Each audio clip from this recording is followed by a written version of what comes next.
gino emyezi gye tulimu ffenna tutunuulidde 2026 January oyo paka mu March kagenda kubeera kalulu kulonda ng'ekiseera kino kikkakatako nga gwe munnayuganda okusalawo ebiseera by'oyagala mu maaso bitya nti ogenda kulonda omubaka wa Parliament agenda okutwala ebirowoozo byo mu Parliament si kutuula kunyumyamu wabula agenda okuwa ebiteeso ebigenda okukyusa embeera gy'olimu ebeera ennungi ebigenda okukyusa systems z'ogenda okutambulirako bw'ova olonde president w'eggwanga n'abakulembeze ku mitendera egy'enjawulo bakuyambe naye ogenda kusinziira ku ki mu political science tulina kye tuyita political demagogue ba political demagogue be baliwa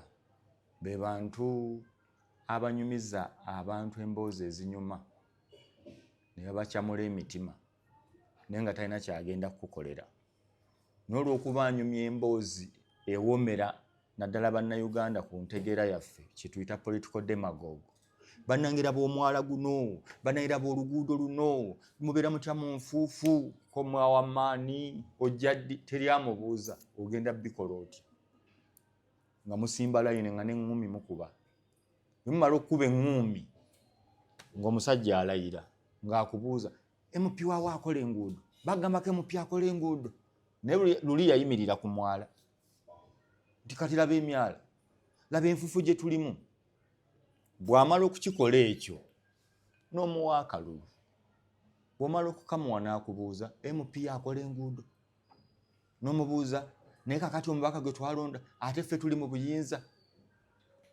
kati essaawa eno teri abikugamba bino byenjogera bimubuuza ogenda bitukolera otya era omubuuze wagambye oli bwoti ne bwoti we tugenda okutambulira nina mukadde waffe Henry Byamukama Katabaazi yes sebo ono ayagala bukulembeze bwa ggwanga sebo nsanyusa okulaba nsanyusa ja kusanga oli bulungi ndi bulungi nnyo buuza ku bannayuganda naye oli smart leero sure nyongeddeko ate olabika muto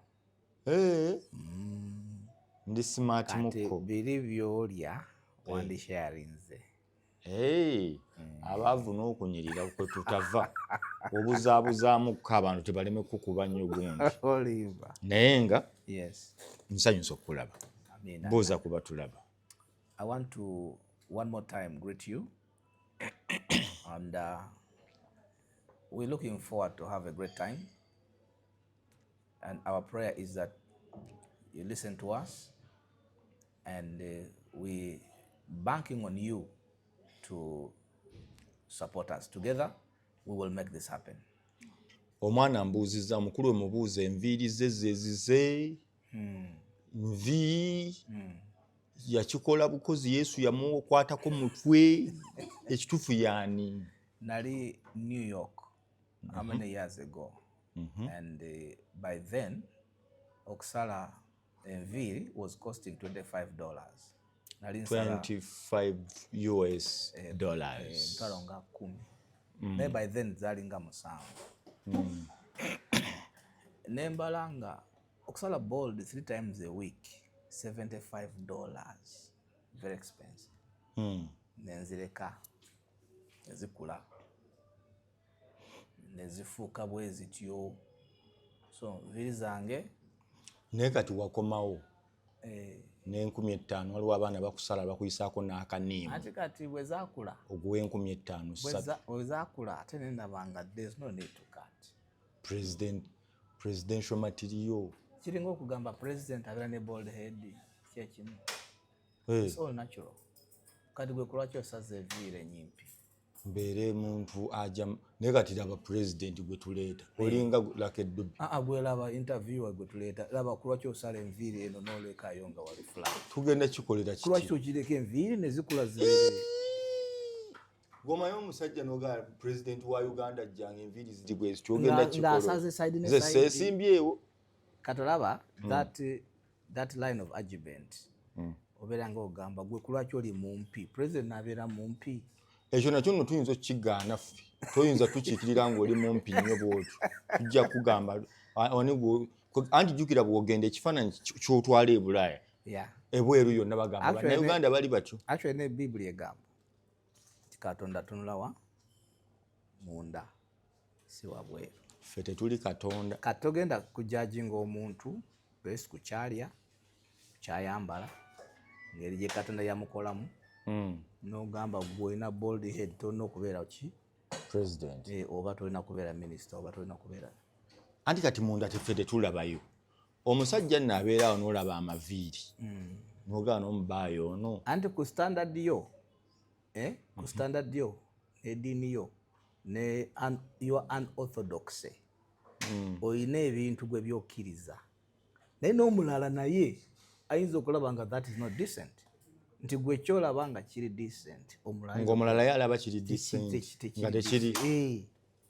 Kati bwe tubeera ku ekyo tuyinza obutamalaako.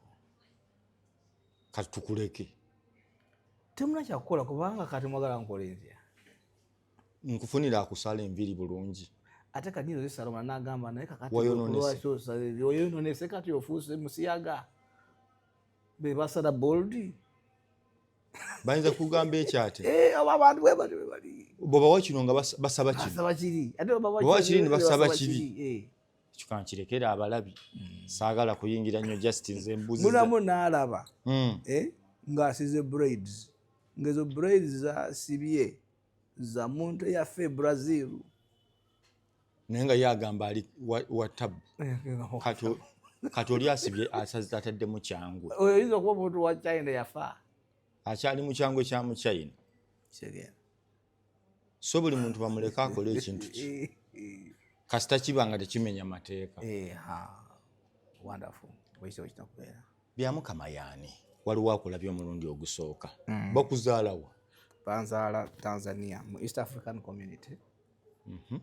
Tata wange yali akola mu East African Community ne banzaala Arusha Mount Meru Hospital. Yes gye banzalira naye nga nva Rukunjiri originally. Oli mukyajja mu kiga? Yes omusigi. Omusigi yaliwa? Omusigi kyekika. Oli mu kiga. Abakiga balina ebika? Balina ebika kanze ndi musigi. Kati kiga kibe mmanyawe kuzi Kayindo tofiire mu Nyankole ye simanyi yali asaana kuba mu kiga. Gwe nga toboggola olina buzibu ki? Kiga nga baboggola ate si kituufu sinti buli mu kiga si kituufu. Wagenda nnyo ebweru balimu baboggola oyinza n'okuba ogenda bwe bakuboola nedda sinti buli mu kiga aboggola. Abasigi tebaboggola? Si basigi bokka abakiga tebaboggola. Bakola ki? Banyonyola. Tubamanyiiko mazima ate oba ne bwaba yeetaaga mu ate sisobola kwogerera abakiga bonna so okwogera ku nze. Era nze nkubuza ng'oyogera mpola banno tebakwegaane wanudde obukiga bwe tububuusabuusa. Obukiga bwe bubulamu ajja atandika okuboggola. Abakiga baneegaana abasoga tebajja kuneegaana. So oli mukyajja mama omukiga? Mama wange Munyankole. Mama Munyankole from Rukunjiri. Ate taata? Mukiga from Nyarushanji. Karama. Bw'oyita Lubaale n'oyingira n'ogenda Kyempene n'ogenda Karama. Awo wennyini ne wenkubuuliza baŋŋambye oyo omusajja kaalimu Olunyankole n'Olukiga pulojekiti. Ky'oba olaba eyo pulojekiti ewedde emirimu n'olulimi gwe twekiraba. Ky'oba olaba Uganda yeetaaga okuwona and that is why tukoze ideology yaffe non-antagonistic nti we prefer to heal than to increase the divide. Nti before I am a Mukiga, I am a Ugandan. Before I am a Munyankole, I am a Ugandan. Before I am a Muganda, you are Ugandan. Okay. So that is the reason why twakute direction eyo because of issues ngezo ziriwa zoyogeddeko nti ye project ya Museveni. So buli wowulira abantu nga bagamba project ya Museveni oba oŋŋamba nti ebigambo bikuweddeko by'otasobola kutegeera obifunira excuse. Yeah? It's laziness. Uganda is not kuddako. We have to go back to get data-based solutions. Mu kifo ky'okugenda mu mboozi z'amalwa. Yes. Bw'owulira ng'omuntu agamba project takyayina byakunnyonnyola. Oli bw'agamba nti oli project in your mind olowooza aba ategeeza ki? It's offensive to me because I am very, very different. Totally different. Totally, my ideology, my outlook, my approach, my education, my whatever I stand for is different. The way you see things. The way I see things is very, so for me, it is an insult to my intelligence. It's insulting me because that is bringing me very low to a system that has failed to revolutionize Uganda. Things we can do in 5 years, they have failed to do in 30, 40 years. Ekyo naawe nayo eyinza okuba insult ku bantu bali b'oyogerako nti ebintu bye bakoze mu myaka 4 gwe osobola obiminimizinga n'obikola in 5 years, meaning that gwe weetaaga just one term okukyusa Uganda eno. Is that what you're saying? Because one term is 5 years. In one term, Ugandans will have seen results. Waliwo kintu kitono kye njagala okulaga. Show me. Do you know how many Ugandans have tubale tuwogera ku foreign policy? Yes. Then kulaga nti our foreign policy has to have clarity, right? Clarity. Attracting investors, the tourism aspect, marketing of Uganda. But then, do you know how many Ugandans have diplomatic passports? No. Over 3,000. Over 3,000 Ugandans have diplomatic passports. Yes. Over 3,000 Ugandans have diplomatic passports. Zachi. Njagala omulabi waffe ono ategeere. Diplomatic passport ani alina okuba naye era etegeeza ki for one to have it? Kati diplomatic passport ebeera omuntu nga ali mu a certain position to represent Uganda. Ekuwa benefits nti on arrival, visa on arrival access to many of the countries where gwe ordinary Ugandan wandyetaagisa visa bw'ogifuna visa on arrival. Then obeera ne privileges of immunity under the Vienna Convention. You have that privilege Of immunity. Especially nga oli posted, like you're posted to London, to America, there are some immunities.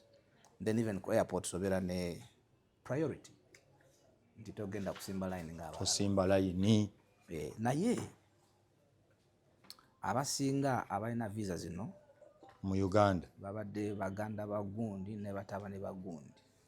Beera kiriya bagamba n'ogungu ffe tubalirinnya twali baba. Nedda awo bawayiriza. Abe basinga. Toyina evidence. Omuyina wamundazeeko. Bagamba n'ogukwe batava. Nedda sikulazeeko. Naye issue eri nti this. Nti abantu abasinga balina bino ebintu. There has been abuse. There has been abuse. There have been scandals. And there have been unauthorized holders. Unauthorized holders. Nti wandibadde tokola ki? Togisaanidde. Is that the right word? Togisaanira. Yes. Yeah.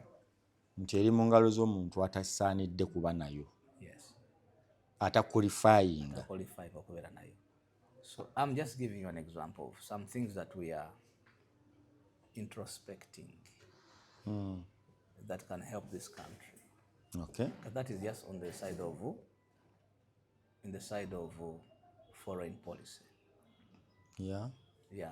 So again, kiddayo ku one of our foundational ideological position nti institutions that outlast a party, a personality, right? Yeah. Age, religion, and everything. So we build institutions that outlive personality politics, party politics, etc. Is an example I've given. Okay. So if you were the president, much as you have mentioned it somewhere, who would carry a diplomatic passport? There are procedures. Those are well documented. Like, Procedures is really, I don't know if you can find out. Institutions have frameworks, have guidelines, yeah, have ways that they do things, yeah. All if you are put in a position of authority, all you need to do is to go by the guidelines. That's the reason why the guidelines are there. That is the principle behind strong institutions.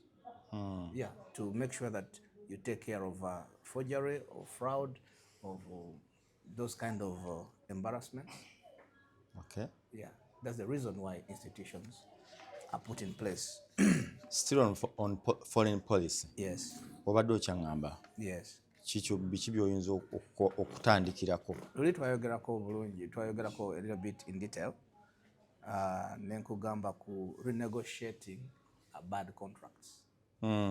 Yes, renegotiating bad contracts. Like which contracts? Uganda has been involved in some bad contracts. For example, Entebbe Airport. the airport, okay, Entebbe Airport. Yes. But then Anizeko Express Highway. The Entebbe Airport. There are many bad contracts. Entebbe Airport contract kibi ekyo kigirimu? Yeah, it wafuna loan from Chinese government.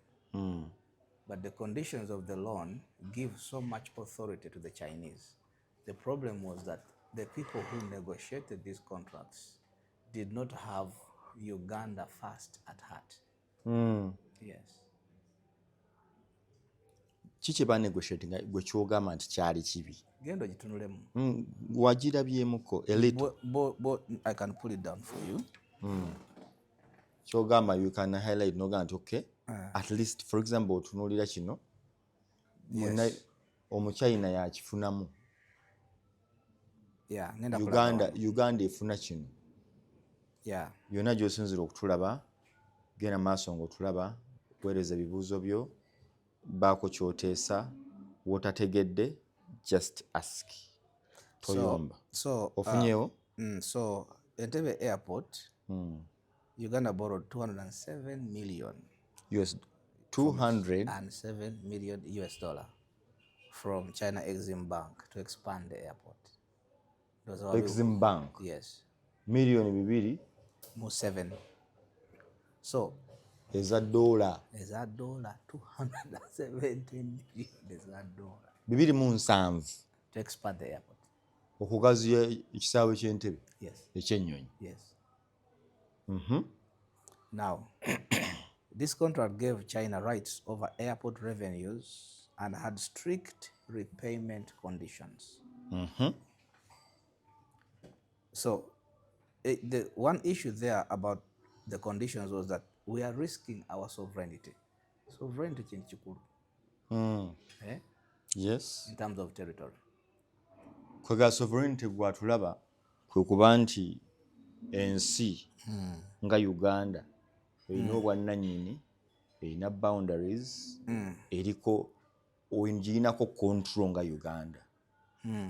Ebimu ku byo bifuula ensi nti ogirinamu control ye airport, nti gwagirina mu ngalo bwoti, parliament, n'ebintu ebirala. Naye nga airport is key.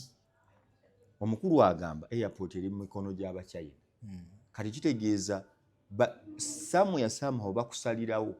So our problem one nti about negotiating contracts is one, either they were not strong enough. Two, nebino ebintu Museveni yabimanyako president ekyo kinene. So whatever it is, we are saying we are going to bonna renegotiate all these contracts. ate tugenda nakukwata abantu bonna aba negotiating. So We are going to investigate them because tetumanyi why they were in a hurry. Ogambye those who negotiated contracts They're going to be investigated. mugenda banoonyerezaako. Yes. They didn't have Uganda at heart. Yes. Balina bo first. They mortgaged Uganda. Mm. Basingayo Uganda. Ani agula ensi? China. Fenna tugitunda. Yes. China yagulako airport. Yes. Wetu defaulting abajiwamba. Kachoga singo kwata obukulembeze osooka noonyereza bonna abo basaamu kuteesa baani. Tulina obanoonyereza, and if they are guilty, they have to pay the price. Tuba tugenda basiba. Aba airport yo wokwatira ku buyinza bwoti. Yes. Si airport yokka. Anti kati so tuli under foreign policy. Bad deals, controversial deals that Uganda in terms of foreign policy je kozechi je bade involved in. Okay. Yeah. Waliwo endala foreign policy gy'obadde nyingi bo deals ku foreign policy other deals nirekeraawo. Bwe waliwo deal endala osobola ogimpa byotandisa okutinkuula. Ate government we yawa Rocco $55 million. Rocco construction. Yes, okujiba bailing out. Rocco construction $55 million. US million. Yes. 200 billion is Uganda. 200 billion. Okubataasa. Ngate bana bakunoonyereza why they were making losses. Baba werawo sente. Yes. So ekyo olowooza kyali kiki? Tosaba kumanya naye the company was already insolvent and badly managed. So again, there needs to be an investigation in some of these bad controversial deals. Dikatolede basende baazi bawadda. Yes, to know investigating. Bojja kuba president oba ogenda kikolera ki? So those are examples of bad deals that Uganda has been nyingi. Ezizze eggwanga emabega. The principle behind it is some of these deals needs to be renegotiated, the culprits be brought to book. It's very important. Abasajja bajja kukutta tebasaaga. Tebasobola. Abasajja bozanyirako si ba bulijjo si bantu. Tebasobola. Nkugambidde wano. Tebasobola. Lwaki? Nga nange siri ba bulijjo. Nawe toli mmere kulya. That's why nsobola okuvaayo nembyogerako. Ate nze I'm not just talking about them. I'm going to work on them. In 5 years, Ugandans will see results. Kakati, let me take you back a little. China, they're negotiating a deal with Uganda. Singa Katonda akuwa omukisa n'ofuuka president, ogene bwe bagaana ne bagamba we are sticking with your agreement or contract. Oba ogenda bakola ki? Remember, bafanda ba project ezisinga wano mu Africa si gwe wekka. Oba ogenda kikola oti? You see, number one, countries and governments work on the principle of sovereignty. That's very important. Yeah? Yeah, I'm listening. Number two, when you're negotiating on behalf of a country like Uganda, you are negotiating from a position of you are in charge. It's your resource. It's your territory. So you negotiate as the owner. Absolutely. Not someone they are helping. Absolutely. So bali we bagenda okunegotiating. Banegotiating nga China yenna nnyini. Yenna nnyini. N'ababegerako njabba wa ABCD. Tosobola kumanya why they were in a hurry. Ekisaawe kyali kirabika bubi. Kyali kirabika bubi. Nnyo nga kitonya. But oboga, you are sending out a message bo kye bagambe that you don't have much option. So let's stick back to an example of some of our positions. Renegotiate bad contracts. The details of the contracts, we just together. Okay. You can find them. But the principle there is renegotiate the bad what? Contracts. Amafuta. Abasajja babbye amafuta. Those are bad contracts. Abasajja babbye amafuta bangamba bagatwalira kati mu nnyonyi. Tebachi bino pipe gye bazimba eruddewo batika nnyonyi bwe zigenda. Because our ekizibu most of the clauses they favoring investors over Uganda. Again, we come back to our ideological position of Uganda first.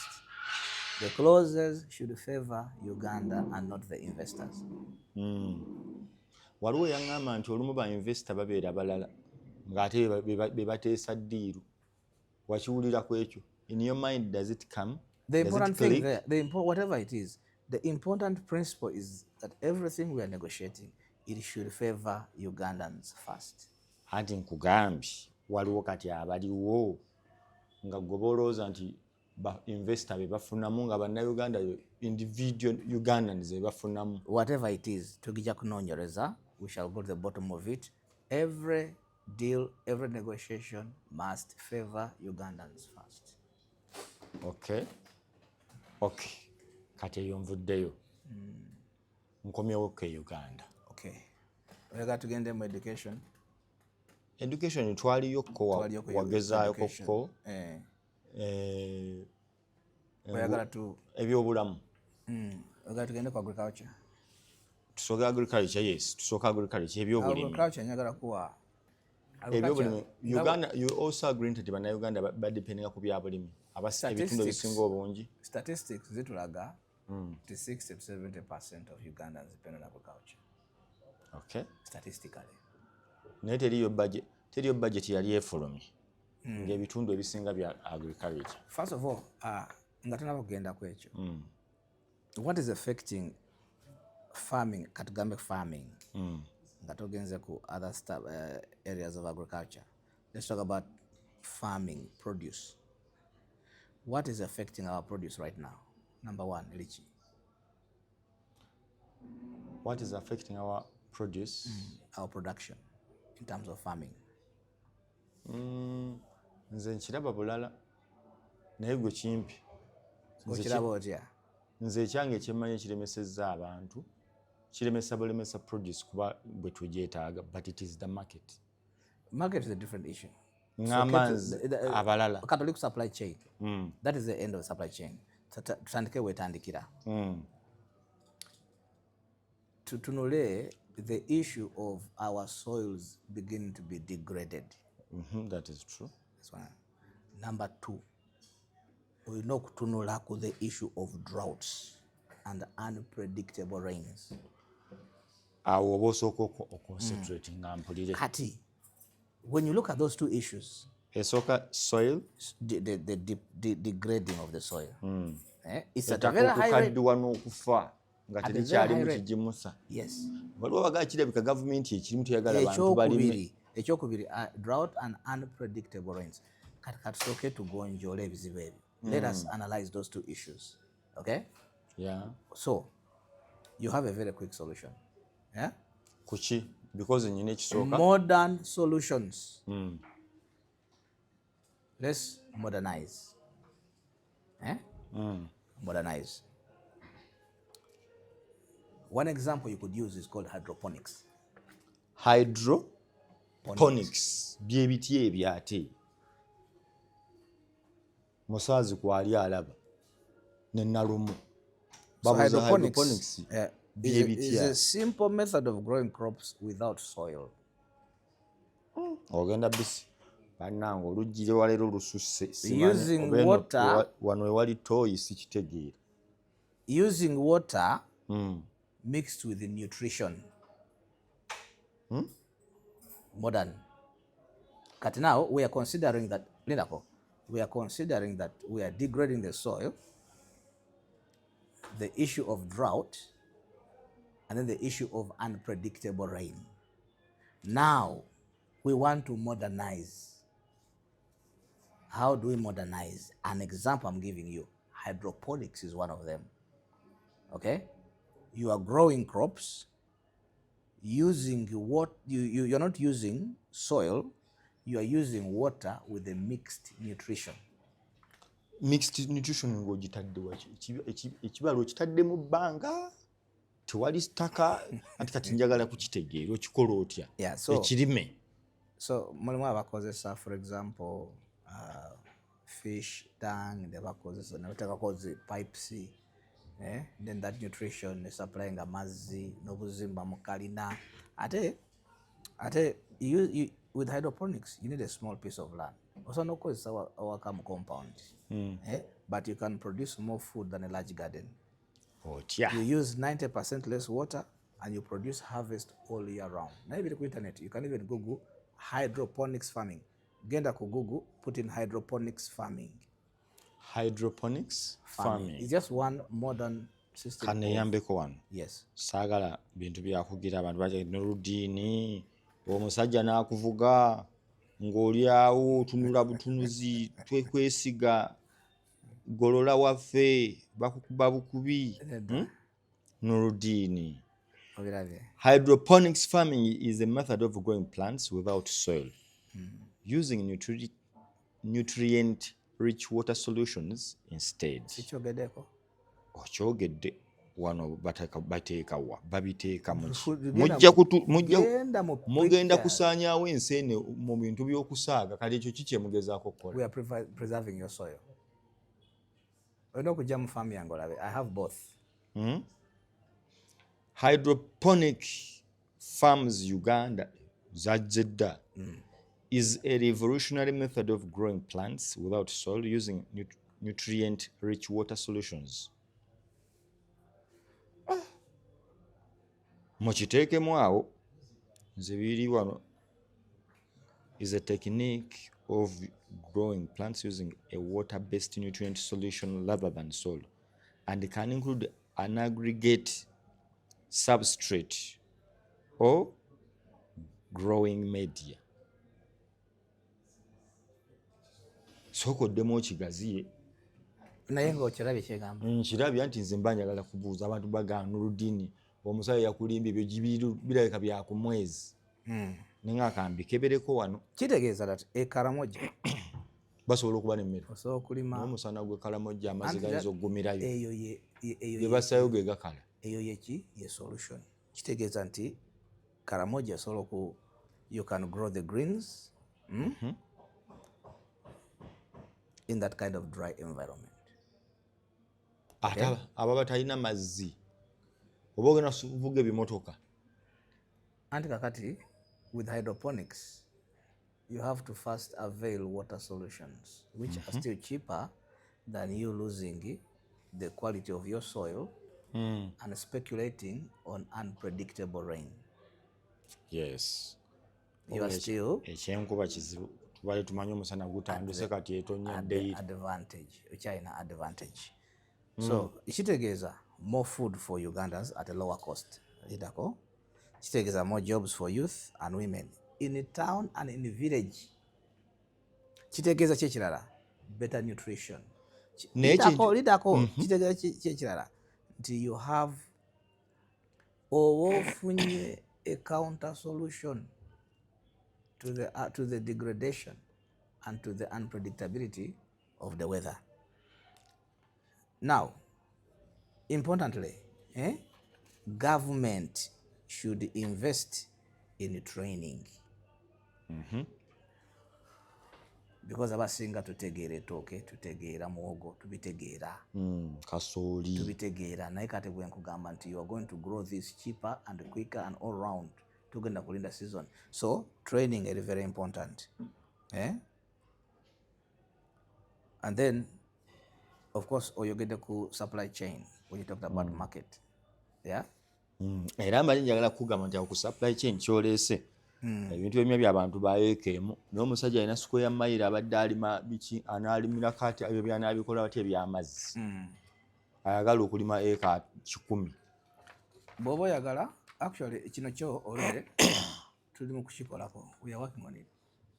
Bani mukikola. Nakoze nze nganze wali ku ewange ndi mu kukola in a traditional way vis-a-vis the modern way. I'm doing it as on an experimental basis. Then I'll do for you a report for the Ugandans a report on the percentages of the Okay. outcome. Yeah, so that one already working. Olima ki? Walima eki mu ponics zezo? Carrots, bumonde, all kind of green vegetables, beans. Yeah, I have 9 different. Ano oyinza okuba olinanga buno bugundi buna saizi ya nasale bed teekakaawo bukaloti njagala oŋŋambe nti nina eka 10. Bw'oba okola research, it is not how big it is the result that you want. Bw'oba okola research, kati tulogenda kukola research okole 200 acres. What kind of research are you doing?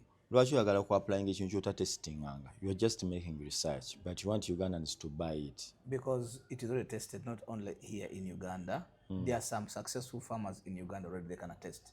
But China is using it, USA is using it. So oyagala kyekolerako gwe kennyini okirabe. N'Abannayuganda bakikole.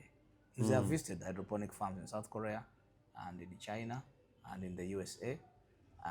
Yeah. Why do you think those countries you're mentioning, they do not depend primarily on those ponics you're talking about, much as they are trying it in their countries? You can't say they don't depend primarily. Right now, China is actually getting to depend primarily. So you can't really say they don't. Yeah. It's a big movement in China right now. Abalunzi tuli ku farming, agriculture, and Kati, what have you. Let's handle agriculture or everything we're talking about in this way. Whether it is balunzi, whether it is produce, let's use the word modernize. Modernize. Anti nze njagala ng'okindaga kati nga bw'oŋŋambye kino ekyokulimisa amazzi ne nutrients. Yes. Zo nutrients bagenda zijjawa. Where do we get them? And also mewali, you can, for example, fish dung. They're very nutritious. But again, bw'oddayo no kozesa ekigambo modernize, it is going to fit in every bracket. So ddayo sooka okozesa ekigambo modernize. Yeah. Okay. So bw'okola forensic, a forensic position of Uganda. Different things are flawed. Yeah? Yes, a lot of things are flawed. Starting from the way we do our debates to the way the politics works. The understanding of the future. The people who are looking at Uganda now, sacrificing long-term vision. Okay. Yeah. When you sacrifice long-term vision, you're going to be haphazardous. You're prone to error and accidents. How do we sacrifice them? We sacrifice them by looking at the now. Okay. For example, when you have issues like educational issues, dropout rates. Let me tell you a little bit about dropout, school dropout. Yeah? So when you have issues like 43% of children in primary dropping out before P7, 43%. 43% of pupils dropping out. What are you doing? You are pushing the population into the informal sector. Nti abantu basindikamu kugenda okola ki? Okola emirimu ekitaliko kumanya. So you have 43% of children. But dropping in primary, yes, secondary. They start P1, they did not complete P7. Katebulimu some researchers, statisticians who put it at 65%. 30% of students drop out in the secondary. What is happening? You are pushing Ugandans into the informal sector.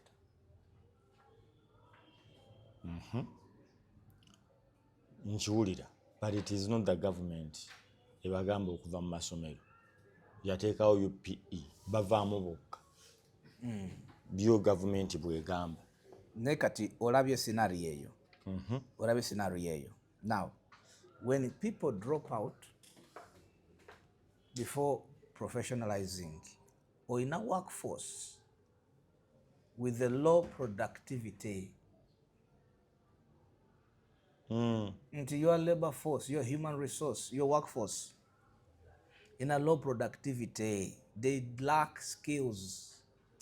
Omusajja ngambe oyo omusajja mugambe n'abasoma wano tebalina mirimu abaana baleke masomero. So they lack skills. If you are doing things which are informal and you lack skills, it simply means your income is going to be low. Njagala kwongera kutegeeza dokita wootabadde.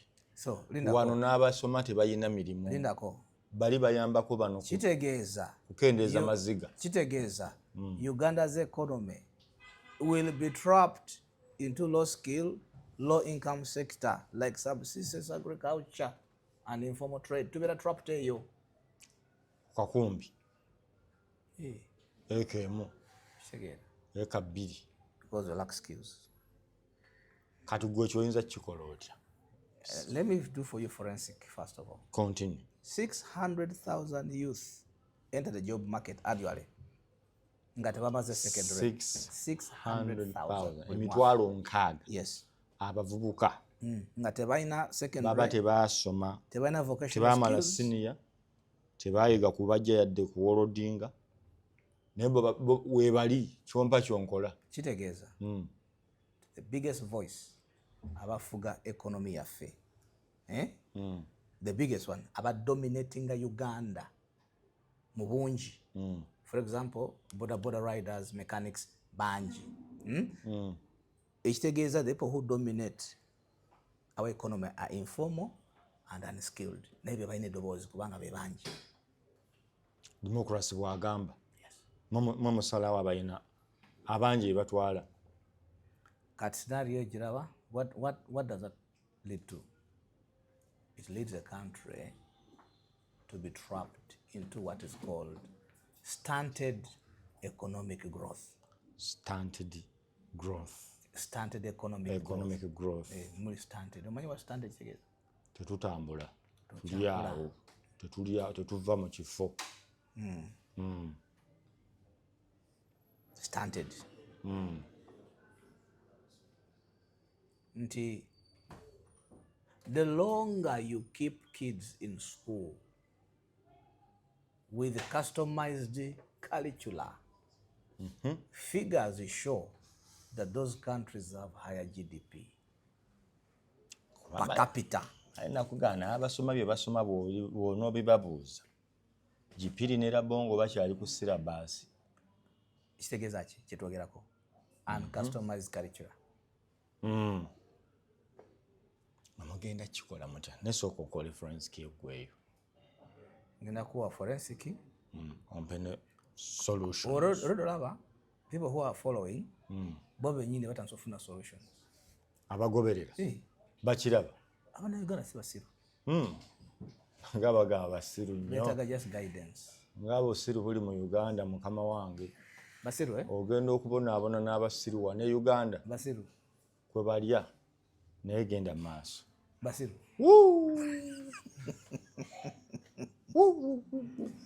Kate kirala. When you have high dropout rates. Bagenda gaana naawe oli musiru twala eri. Okitegeera. Oyaba musiru. When you have high dropout rates, oyina kye bayita increased public costs because omuntu atali skilled aba yagala sawa yonna depending ku government. Mulala alina bukugu mu kintu. Yeah. Social welfare, crime, livaku okusinga ku bo of unskilled. Omwana agambye omukulu yongera omutegeezi abasajja abasinze okunyagulula eggwanga lino ne balireka ku ttaka baasoma balinga ye abo abogerako ki naye genda maaso kati abasajja babbye eggwanga lino mu luzungu nga tebaagala kuttira muntu yenna ku liiso. Olaba airport gye watandikiddeko, basajja basindika ttiimu y'abasajja abaasoma baakwata airport eyo balina ebisawo bya ssente baleeta n'abafumigating ewaka ssente tezigendamu ebiyenje babaleeta n'akuba olupiira omulala n'akubira omulala yakubirako abaana abasajja baboga abataasoma ewaka n'abagamba enkuba emaze ebbanga ng'etonnya naye omusana ke gwaseeko ebisawo bya ssente mu bifulumye mu byanikeko bijja kuwumba nga yasomamu byombi olina obitakolinga ssebo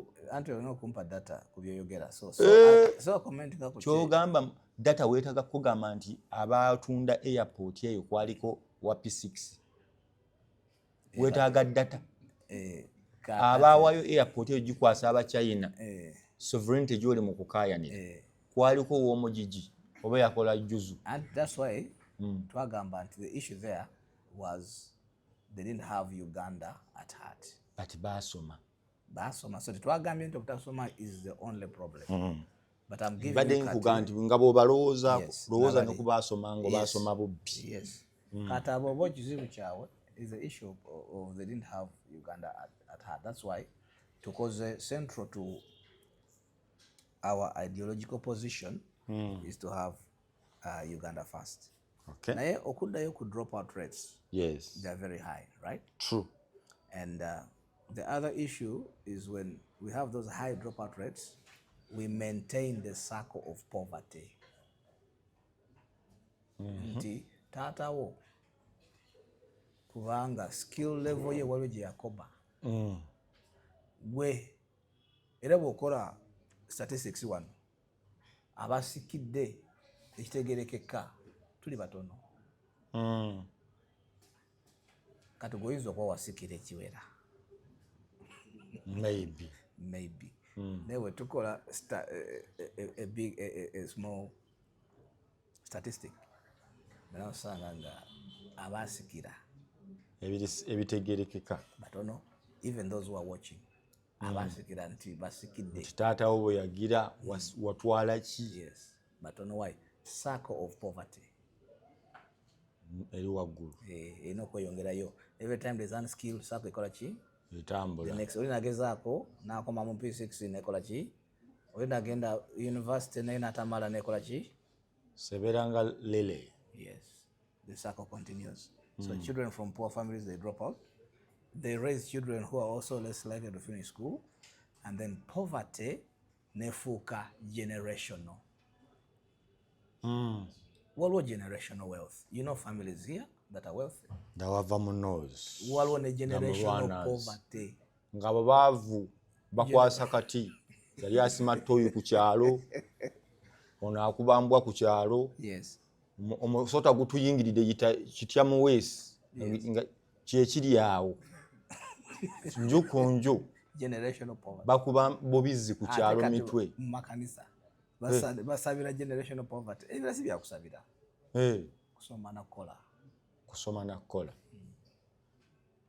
Nze njagala nnyo bwe tugira onnyanguyize ogenda kikola otya. Tugenda kujja bino byonna abantu babimanyi. Tugenda kikola tutya. Kati waliwo ne issue. You have had people saying sigenda kulonda. Gye bali taata wange yagambye tagenda kulonda luno. So Siwala yagambye tajja kulonda. Because of what? Because civic participation ebeera less with little enlightenment. Y'ensonga ze ndala tafunyeemu. Buli lwalonda ebijja birala. Buli lwalonda ebijja birala. Kati ye alondemu ffe. Yagambye alondemu nze ekimala kimala mukole ebintu byammwe ffenna tubifiirwe. Tajja balonda abaana babalonda mwe munaamanya. Yes. Alondemu ffe ye tajja kola ki? Ye kizibu kye musolo buli lukya gwongera kulinnya. Naye ate mwesimbawo buli lunaku. Kati lwaki tabaleka? Yes. Oyo si wa civic. No, civic. About civic for sure. Lwaki? Because civic is not Sobero just. Ngamba participation mu kalulu. Yes, ebera constitutional awareness. Electoral Commission ena program for civic education. Naye tekikola ekyo. Tekikola. Ena ne budget. Kimanyi nti namwe abamawulire mwina budget gendayo tebazigaba sente zaabwe zakubba kulya. bajazikuwa Nkugambye sente zakubba kulya. totaddeeyo gwetekayo. Ati nkugambye seetaaga kuteekayo. Bw'ogamba nti olina bajeti y'ekintu babuuze okuva kati wabawulira luddawa. Wabawulira luddawa. Wabawulira wa? Luli nakugamba ku onanzikiriza okwogera ku some of our issues. Like which issues? Effectiveness, for example, the government, the governance. Okay. Because ombuuziza mugenda bikola mutya. So so njagala tusooke kozi mwe mweyita baani? Ffe tuli Sustainable Progress Group. Sustainable Progress Group. Yeah, we are still a pressure group. We are not a political party. Kuli bwani? Nze bya Mukama Henry. Bya Mukama Henry. Yes. Byaddala oyagala ogenda kwesima kuba president. Yes. Ebyetaagisa wabifunye byonna. Mikono biki ebyo. Nga bwolabye fayiro ziraba ziizo. Tusabire nitumaleyo. Muli ku abantu tulina 70 agents abali mu field. Okay. Batandise okukomyawo nga bwolaba. Enkya tugenda kusindika batch esooka. Nena tulabe tugenda kusasula enkya 20 million ne batch esooka. Tusabire tumaleyo. Bwe tunaba tumazeeyo ndowooza we are well positioned to take this country to the next level. Omwana yangambye oyo anaasobola campaign wano abantu nga bakibuli nga alisiro nnyo. Lwaki teyeesimbye olumu mu America? Wano nga abantu bakibuli bajja kuyisaamu empinno nkubuulira. Ogamba ki oyo agamba kiyogera tuwulire. Abakibuli babeera banafu. Musajja abeera aggressive. Musajja abeera aggressive ayogera ennyingi ne zikumuka. Obama wabawulira. Tebaali banafu. Osobola okubeera n'ekibuli nga tolina passport. Enda akawunti ya bank togirina. Ng'olina ekibuli. Tolina passport. Enda akawunti ya bank togirina. Tolina akawunti ya banka. Naye nga ku kibuli kw'otudde kw'olya. Ng'otegeeza ki taata? Toba ng'otuyingiridde nnyo. Nga ne degree togirina. Naye ng'olina ekibuli. Osobola okukyusa ensi yo ku kibuli. Ekibuli ki ekikola? Ki ekikola? Structures. Oba weetaaga structures si kibuli. Ekibuli, structures. Olina okumanya kyokola. Olina okuba ng'omanyi ky'olina okukola si kuleekaana buleekaana. Omanyi kye bayita in English loud sounding nothing. Kinnyonnyola abantu bwe nakinnyola bajagala. Soko givunule loud sounding nothing. Gezako givunule mu Luganda. Nkinnyonnyola entya loud sounding.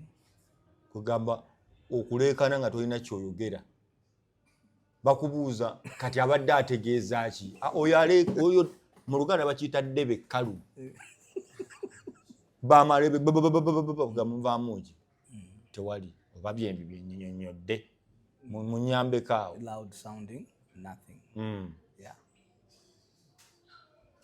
So anyway, tubale tuogera ku ki? Obadde ogenda kumpa solutions. Government effectiveness. Ngamba mmwe. Mugenda kutakolinga mutya ensonga. The government is not very effective. And we talked about strengthening institutions that outlive personalities and parties. Education. Then boosting revenue. But education Nzija. Because it Nzija. So because I brought you back to Nyagalo structuring our conversation. You have modernization, modern systems. Then you have strong, not for agriculture. But then but the example. Agriculture. It was an example. Okay. But the bottom line is modernization. But also you have strengthening institutions.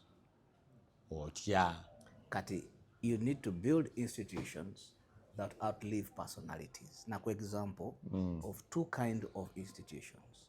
One institution is building to entrench a personality. Another institution is based solely on activism. Both institutions are overlooking the fact that institutions are built to outlive parties and personalities for the benefit of a better next generation. Modernize, strengthen institutions that outlive personality and politics. On that note, Okay. nze bw'ongamba modernize, So modernize. it sounds ambiguous to me. No. Wait. That is why I gave you the example of a practical example of hydroponics farming that every Uganda can understand. So I think our conversation now is structured. Yes. You know, we don't have to shout to have structure. We have to have clarity. When you have clarity, then omuntu oba omuwadde ekyokukola. Bwe nkusindika nga ambassador wa Uganda e Germany nga tomanyi kyakola, ogenda kuwanika ebigere biteeke ku meeza nga bwonywa chai olina omusaala. Naye bwe nkugamba nti Nuruddin, you are Ugandan ambassador in Germany, I want investors. Kyonna kyokola leeta ki? By investor from Germany. Kyokubiri, I want ekifaananyi kya Uganda kiveeyo, beerabire Amini batandike okwogera ku kaawa ne ku how hospitable Uganda is, how good the climate is. Gwe mulimu gwo, kyonna kyokola, go and do that first. Number 3, njagala all Ugandans who are there to feed Ugandan. Empapula zaabwe bazikozeeko, nti bwe bakuba essimu bagikwata in time, bajja ku embassy, they work done promptly. But if you don't have that clarity, ojja kusigaza the title of ambassador. Nga bakubuuza oambassador ninze ki for Uganda. Ziriwa. Nga results zoyina kukola party z'Abannayuganda bafumbe etooke bambale gomasi e Bungereza. Bambale gomasi nti tuli ku independence. Yeah, Independence Day. So, governance, effectiveness in governance, then we have revenue, boosting revenue, of which twogeddeko ku contracts, twogeddeko ku crypto, leveraging cryptocurrency. Yeah? Tojogeddeko eyo. Tojogeddeko leero. Twagamba nakulaga nti we lose 2.5 billion in unregulated transactions in crypto. Unregulated 2.5 billion. Nti bwe tuba turegulatinze crypto, nti abantu bagoza crypto, bagula ebintu, batunda, bafuna sente crypto. Naye because there is no framework. Neba na Uganda bakozesa crypto. Nange ngikozesa. Ngula ebintu, nfuna sente. Nanti already ebintu byogula bibeera taxed. Ate bitaxi bitya? Nga nguze kwa mgambe gulide bweru bise ebyebweru mbadde ngamba ebyawana e Uganda. Mune transactions ezigenda between individuals nga teziri unregulated. So, meaning that Ugandans lose a lot of money in unregulated transactions. I'm giving an example of revenue, boosting revenue.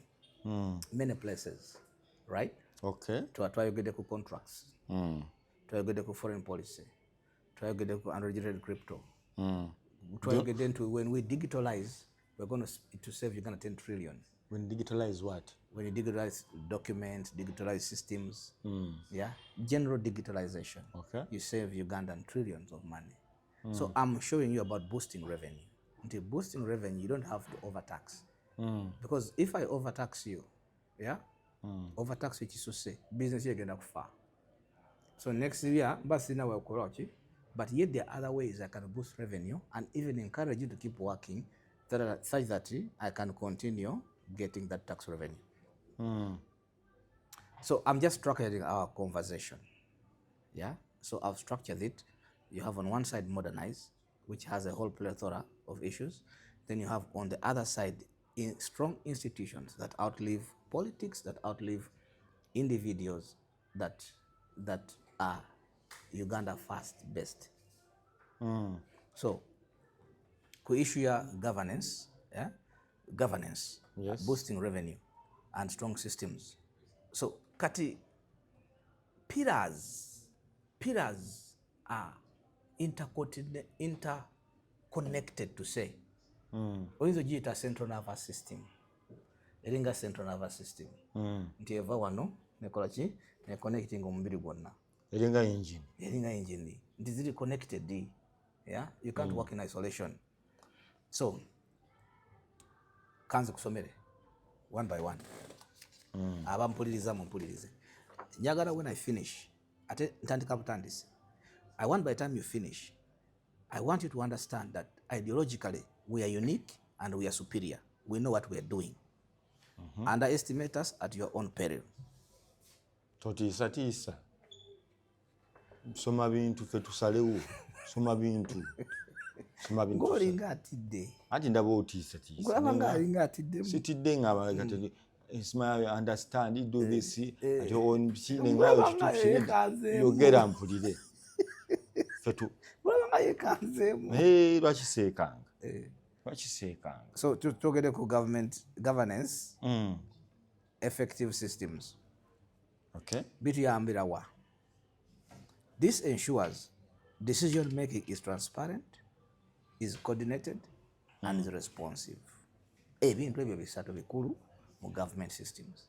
But right now, olinayo sente eza blogger, oba YouTuber for election commission, yes. Naye because toli sure of the transparency, toli sure of the coordination, you are saying it also as ifuna. Yes. Is an example I'm giving you. Sente zo weziri. Ate bazigaba bazitya buli. Neda bazigaba naye tonatekayo ebintu byo. Even ku ICT waliyo sente. Ezammwe zaba bloggers. Yes. But because there's no clarity, there's no transparency, there's no coordination, ofunye doubt. That's one example of government effective systems. Is that clear? Very clear. Very clear. Then under that also, there has to be an integrated e-government platform. Integrated e-government platform, sorry. Nti ministries zonna, agencies zonna, districts zonna, zi coordinating mu kifo kimu, they share data and they deliver services online.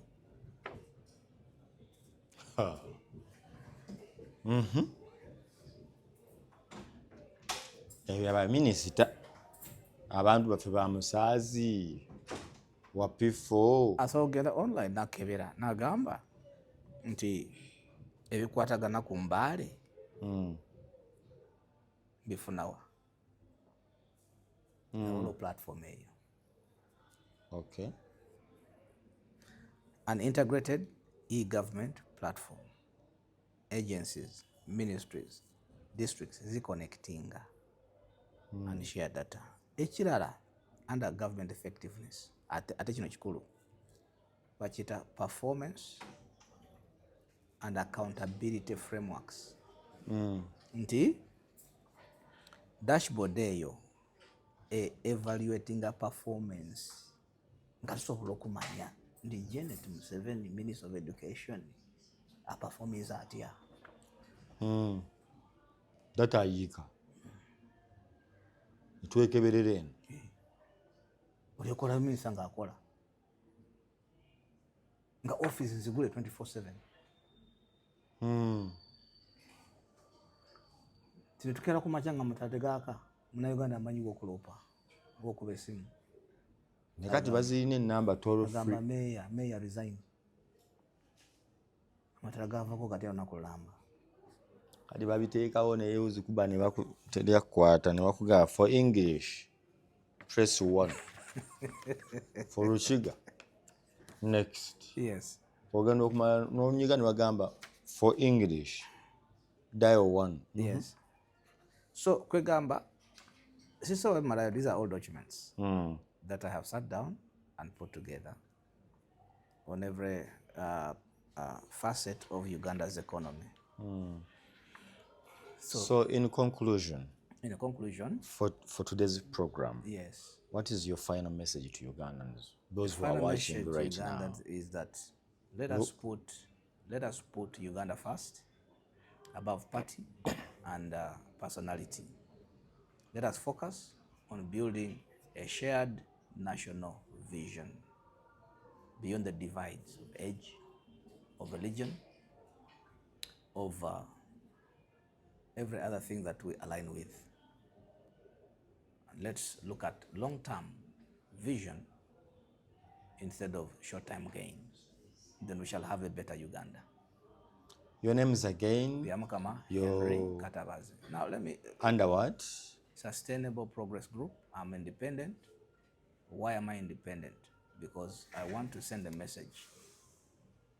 I want to send a message that it's a time for Uganda to heal and not to increase the division. We want to put Uganda first, above politics, above religion, above party, for God and my country. So for the people who want to engage you or work with you, Yes. or advise you, Yes. or support you, Yes. how do they get to you? We have different ways. One, we have a website, Byamukama 2026. Byamukama 2026. Does it end at Byamukama or Byamukama Henry? Byamukama 2026. Byamukama 2026? Yes. That is their website? The website, it will show you how you can connect. So We also have... So you put in www.byamukama2026.com. Yes. It will show you the way you can connect. Actually, when you Google my name, it's the first that comes up on the Google page. When you put in the name is Henry Katabazi. Byamukama You try. Henry Try, Google my Katabazi. All of you try it. You just Google my name. Byamukama Henry Katabazi. Byamukama Henry Katabazi.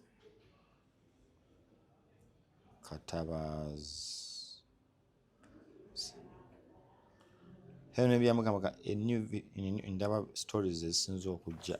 Okay, so new vision bakuwandiise. So ye Byamukama 2026.com. Ogiraba si yesoze? Yes, Byamukama https byamukama2026.com. Yes. Official campaign website for Henry Byamukama Katabazi, presidential candidate for Uganda. Yes. Na X chechimu. Yes. Nebagenda kwa X otegamu H Byamukama 75. Yes. Right? Okay. Yeah. That is one way. The second website. Way, we have an office, Tobani Center, second floor. The building again. Tobani Center. Tobani. Where is it? Second floor, Ginger Road.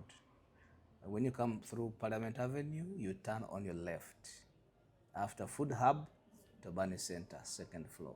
Then from Ginger Road. On Ginger Road. After Food Hub, there's a building there, Tobani Center. Former Nando's. After former Nando's, it is Tobani Center. Second floor? Second floor. The whole second floor is ours. You'll find us there 24/7. You ask for Katabazi Henry? Just ask for Byamukama Henry Katabazi. Byamukama Henry Katabazi. Yes. Okay. Yeah, thank you very much. Come. Banange mwanaje mbadde musinzira okutulaba nze n'odini ntege